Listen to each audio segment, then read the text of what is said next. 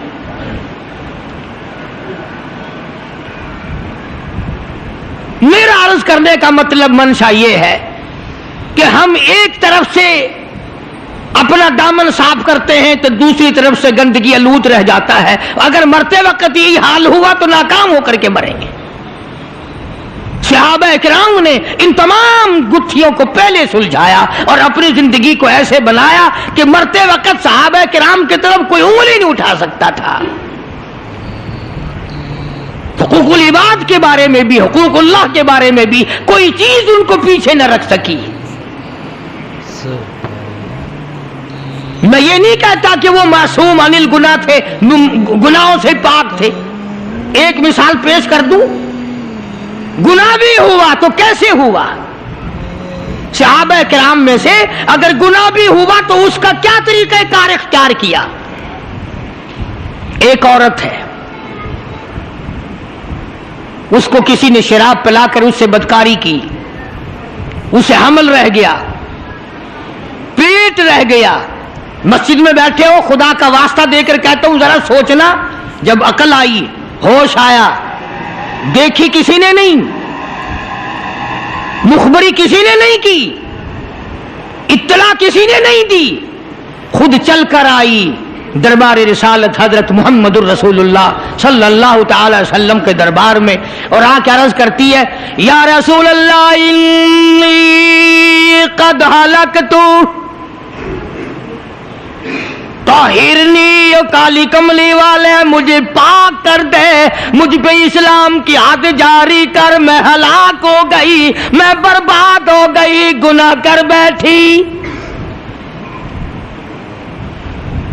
کتنا خوف ہے اللہ کا, کتنا ڈر ہے اللہ کی عدالت کا.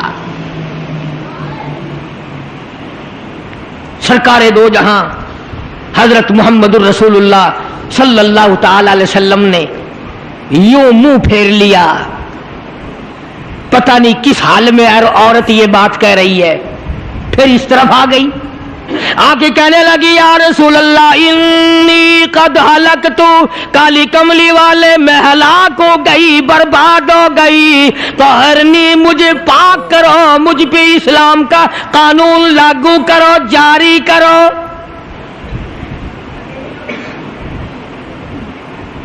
آپ نے فرمایا کچھ پی کے تو نہیں آئی اس وقت؟ کہتے نہیں. کوئی نشہ تو نہیں؟ کہ نہیں. کسی نے تجھے یوں ہی برنگیختہ تو نہیں کر دیا؟ کہتی ہے نہیں. کہنے لگی مجھے حمل بھی ہے. فرمایا اچھا اب حد نہیں تجھ پہ جاری کی جا سکتی, گناہ تو نے کیا, بچے نے تھوڑے ہی کیا, وہ بھی تو ساتھ مرے گا, اس کا جواب عدالت خداوندی میں کون دے گا؟ چلی گئی. بچہ پیدا ہوا, پھر بھی حضور کریم صلی اللہ علیہ وسلم نے اس کے پیچھے کوئی دائی لگا کے نہیں رکھی کہ جب بچہ پیدا ہو پتہ دینا, اس کو فوراً حد جاری کریں گے. بچہ پیدا ہو گیا, پھر خود ہی جھولی میں اٹھا کے لے آئی کالی کملی والے. اب مجھے بڑا ڈر لگتا کبھی میری یوں ہی موت آ جائے اور قیامت کے دن مجھے عذاب اٹھانا پڑے. انی قد ہلکت, میں ہلاک ہو گئی, گناہ کر بیٹھی, مجھ پہ حد جاری کرو. فرمایا اس بچے کو دودھ کون پلائے گا؟ لے جا اسے, جب یہ دودھ چھوڑ دے گا پھر تجھ پہ حد جاری کریں گے. پھر چلی گئی. 2-4-6 مہینے کے بعد بچے کے ہاتھ میں اندازہ لگا, صحابہ کرام کا خوف خدا دیکھ,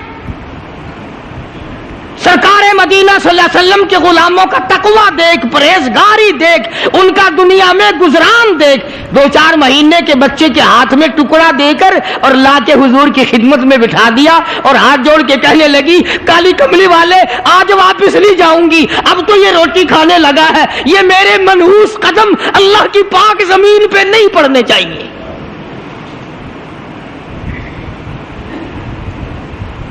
میرے یہ قدم اللہ کی اس پاک سرزمین پہ نہیں پڑنے چاہیے.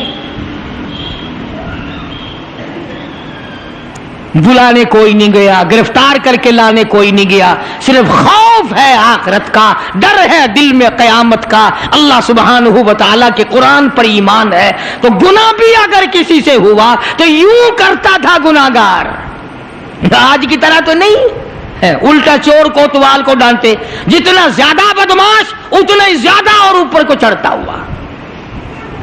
اور ہم سب اس کی تائید کرتے ہیں, بڑے بڑے ایماندار دیکھتے, ہم بھی تم میں ہی ہیں, ہم کون سے تم سے باہر ہیں. اگر کسی غریب پہ ظلم ہو تو ایک نیڑے نہیں آئے گا. ایک موٹی سی مثال دوں, خدا نہ کرے اگر سڑک پہ ریڑی والے اور کار والے کی ٹکر ہو جائے، کار والے کے ساتھی بنیں گے سارے، ریڑی والے کو کہیں گے وہ تو اللہ سی سائڈ نہیں دینی سی، صاحب بہادر نو صاحب آ رہا تو کار نو سائڈ دینی سی نا، تیری غلطی ہے۔ یعنی کمزور کا ساتھ نہیں دینا، طاقتور کا ساتھ دینا، یہ ہے قوم کی سب سے بڑی بے ایمانی۔ بھلا کوئی پوچھے کار والا تیرا ماما لگتا ہے، صرف لحاظ ہے اس بات کا کہ یہ کار پہ چڑھا ہوا ہے۔ ریڑی والا ایک غریب ہے، ٹانگے والا ایک غریب ہے، پیدل چلنے والا ایک غریب ہے۔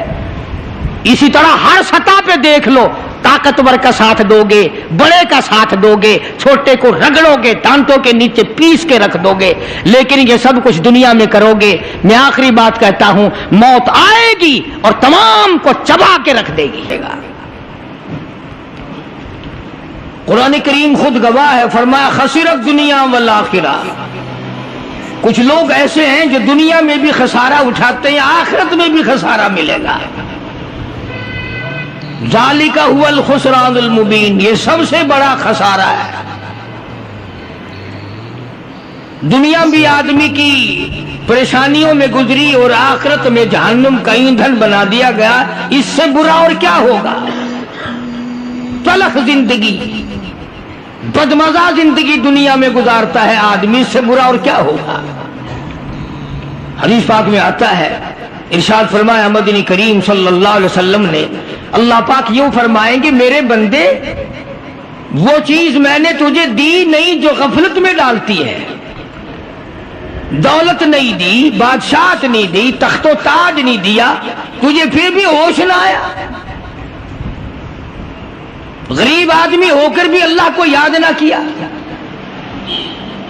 اذان ہوتی رہے پرواہ نہیں، نماز ہوتی رہے اسے کوئی پرواہ نہیں۔ بھئی تو نماز کیوں نہیں پڑھتا؟ کہ جی میں تو غریب آدمی ہوں۔ یہ اچھا جواب ہے کہ میں تو غریب آدمی ہوں، نوٹ لگتے ہیں نماز پڑھنے میں۔ عرض یہ کرنا چاہتا ہوں کہ ہم لوگ بجائے آگے بڑھنے کے اس قدر پیچھے ہوتے چلے گئے کہ اب ہمارا نہ دنیا میں کوئی مقام ہے اور آخرت میں بھی خسارہ ہی معلوم ہوتا ہے۔ اللہ والوں نے اتنی محنت کی، اتنی کوشش کی، دین کو پروان چڑھانے میں کوئی کسر اٹھا نہ رکھی، اپنے اپنے وقت میں جو ایک انسان کے بس میں ہو سکتا تھا اللہ والوں نے وہ کر دکھایا، کبھی اس سے گریز نہ فرمایا۔ مگر ایک ہم ہیں، ہماری سمجھ میں ہی بات نہیں آتی، اگر نہیں سمجھ میں آتا تو وہ دین ہے، نہیں سمجھ میں آتا وہ اسلام ہے، نہیں یقین آتا وہ ایمان ہے، جس پر ہمارا دل نہیں جمتا وہ قرآن ہے، پھر کیسے بات بنے؟ اس لیے ارشاد فرمایا مدنی کریم صلی اللہ تعالی علیہ وسلم نے، او لوگوں تمہارے سامنے ایسا وقت آ پہنچے گا، ایسے حالات آ پہنچیں گے، اس طرح کا ماحول تمہارے سامنے پیدا ہو جائے گا، معاشرہ اتنا بگڑ جائے گا، لوگ اپنے آپ کو بہت بڑا مسلمان سمجھیں گے، یہاں تک حالات بگڑیں گے، جنازہ کوٹھی سے نکلے گا، جنازہ بنگلے سے نکلے گا، جنازہ بہت بڑی عمارت سے نکلے گا، جنازہ ڈیرے سے نکلے گا، جنازہ شاہی محل سے نکلے گا، مگر کالی کملی والے نے فرمایا ایمان کی رتی مرنے والے کے پلے موجود نہ ہوگی۔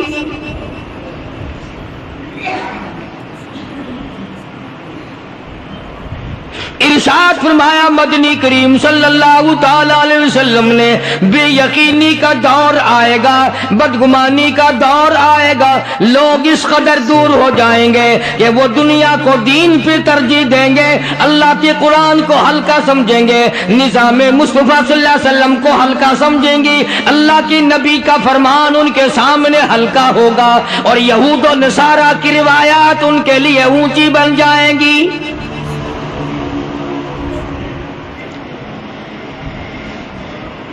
صحابہ کرام رضوان اللہ تعالی علیہ مجمعین نے ان ساری منزلوں کو عبور کیا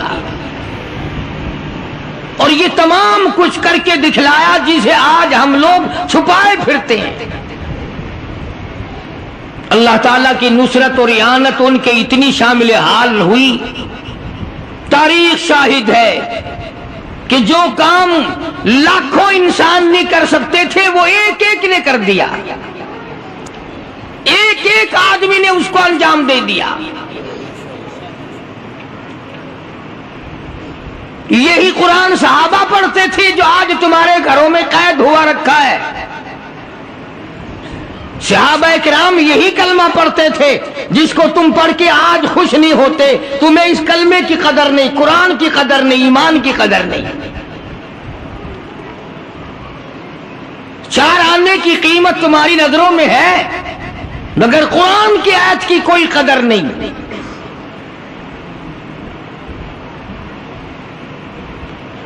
صحابہ کرام نے وہ کام کر کے دکھلائے، اتنی اللہ تعالیٰ نے ان کو اسپرٹ دی تھی، اتنی جرأت دی تھی، اتنی طاقت بخشی تھی کہ دنیا حیران رہ گئی۔ مثال کے طور پر صحابہ کرام کا لشکر جا رہا ہے، دریا آ گیا، اس میں طوفان ہے، طغیانی ہے، تلاطم ہے، پار جانا ہے۔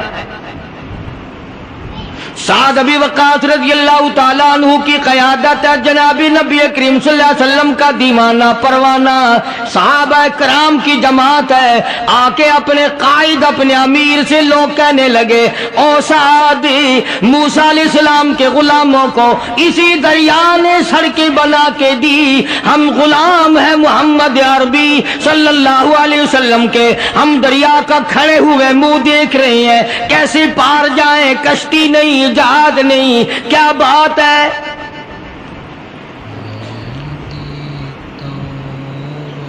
حضرت سعد ابی وقاص رضی اللہ تعالیٰ عنہ نے فوراً اٹھ کے اللہ پاک کے حضور میں عرض کر دیا، الہ العالمین کالی کملی والے صلی اللہ علیہ وسلم کے غلام ہیں، محمد عربی صلی اللہ علیہ وسلم کے غلام ہیں، پار جانا چاہتے ہیں، دریا کا راستہ بڑا خطرناک ہے، بڑا طوفان ہے، بڑا تلاطم ہے، بڑی طغیانی ہے۔ تاریخ شاہد ہے صحابہ کرام کے سامنے دریا نے سڑکیں بنا کے پیش کر دی۔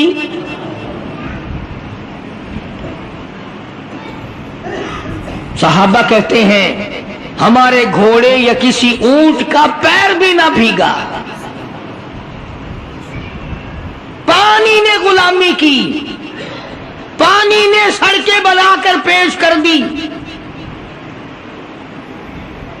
آج اگر تم بناؤ گے، پہلے اس کا اسٹیمیٹ لگاؤ گے، پھر اس میں اپنے لیے کچھ بچت رکھو گے، پھر ٹھیکیدار سے ملو گے، پھر افسروں کا اس میں سے کچھ حصہ نکالو گے، پھر کبھی جا کر کے سڑک بنے گی، اور انشاءاللہ جب تک وہ پوری ہوگی پیچھے سے اکھڑ جائے گی۔ مسلمانوں کے کام ہیں سارے۔ صدارتی حکم میں پیران پیر جناب صدر ضیاء الحق صاحب نے نماز کا حکم دیا ہے، الحمدللہ بڑی خوشی کی بات ہے، سارے نماز پڑھو، اللہ اللہ کرو، بڑی اچھی بات ہے۔ مگر حضرت سوال تو یہ ہے کہ یہ نماز بھی پڑھتے رہیں گے اور حرام بھی کھاتے رہیں گے تو نماز کیا کرے گی ان کا؟ بھائی ان کا تو علاج کرو پہلے کچھ، یا تو علاج ان کا ناممکن ہے یا کرتے نہیں۔ جتنے یہ بڑے بڑے محکمے ہیں اور عملے ہیں، یہ نماز پڑھوائیں گے یا پڑھیں گے؟ ان کے بس کا کوئی سا کام بھی نہیں ہے۔ جن کی روح میں انگریز کی گھٹی پڑ گئی، جن کے رگ و ریشوں میں حرام جم گیا، تم اس سے کیسے چھڑاؤ گے؟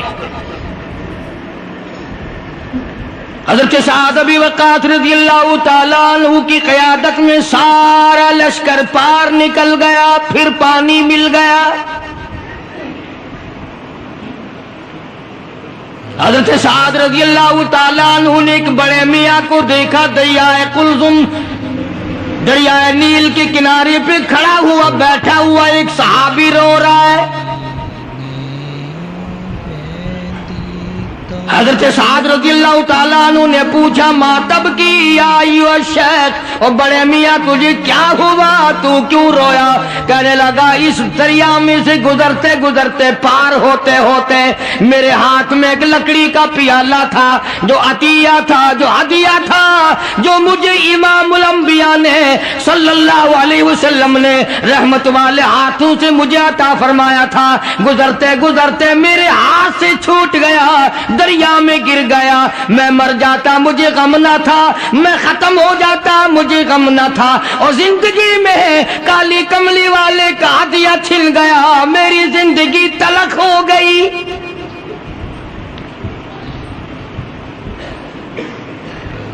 کسی کو بادشاہ کا ہدیہ ملا ہوگا، کسی کو وزیروں کا ہدیہ ملا ہوگا، کسی کو امیروں کا ہدیہ ملے گا، مجھے شہنشاہ کائنات نے ہدیہ دیا، رحمت والے ہاتھوں سے ہدیہ دیا، لکڑی کا پیالہ دیا، میں اسے جان سے زیادہ عزیز رکھتا تھا اور مجھ سے دنیائی میں چھن گیا۔ اور مسلمانوں، نبی کریم صلی اللہ علیہ وسلم کا دیوانہ لکڑی کے پیالے کیوں رو رہا ہے؟ وہ مجھ سے الگ کیوں ہو گیا؟ ہم ساری زندگی میں کبھی نہ روئے، اللہ اور نبی کا عطا کردہ قرآن ہم سے الگ ہو گیا۔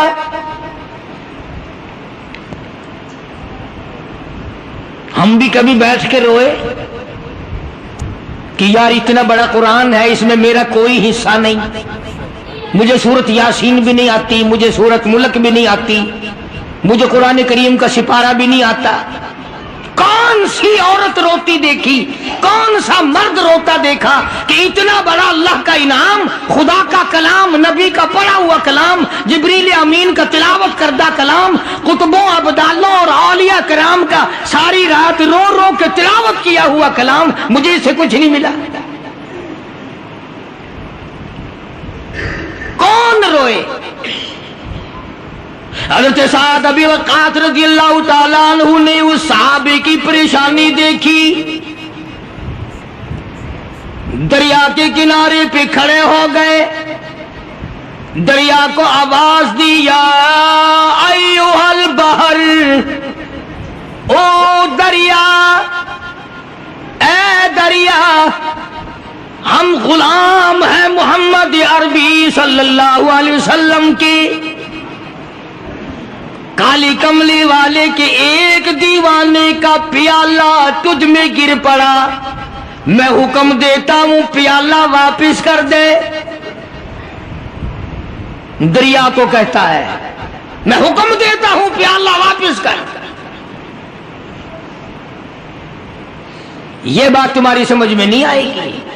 ہاں وہ تو آ جاتی ہیں کہ ایک آدمی تھا دریا سے پار جانا چاہتا تھا، ایک اللہ والے نے کہا میری انگلی پکڑ، اس نے پار ٹپا دیا۔ کیا چیز بعید ہے محمد کریم صلی اللہ علیہ وسلم کے غلاموں سے؟ اللہ تعالیٰ نے اتنی قوت دی ہے، اتنا جذبہ دیا ہے، اتنی جرت دی ہے، اتنا یقین اور ایمان دیا ہے کہ صحابی منت نہیں کرتا، ہاتھ نہیں باندھتا، کہتا ہو دریا میں تجھے حکم دیتا ہوں پیالہ واپس کر۔ اصل بات پتہ کیا تھی؟ وہ جانتے تھے کہ یہ دریا بھی اللہ کی مخلوق ہے اور ہم اللہ کی مخلوق ہیں، اور ہم اللہ کے کام اور اس کے حکم پہ چلے ہیں، اسی کا پیغام آگے پہنچانے چلے ہیں، اسی کا نام آگے روشن کرنے چلے ہیں، اس لیے ہر چیز ان کی غلامی کرتی تھی۔ چنانچہ ابن حشام نے لکھا ہے، مقدمہ ابن خلدون نے لکھا ہے، تاریخ شاہد ہے، ہزاروں آدمی دیکھ رہا تھا، ایک دو نہیں، دریا میں چھال آئی، پیالہ صحابی کے پیروں میں آ کے پڑا، پیالہ لکڑی کا دریا نے سرکار مدینہ صلی اللہ علیہ وسلم کے غلام کے پیروں میں پھینک دیا، یہ ثابت کر دیا اگر تو ان کا غلام ہے تو میں دریا ان کے غلاموں کا غلام ہوں۔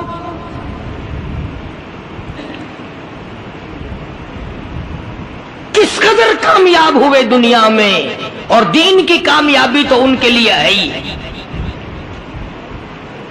اور اس پر فخر نہیں کیا کسی صحابی نے کہ صاحب ایسا ہوا ایسا ہوا۔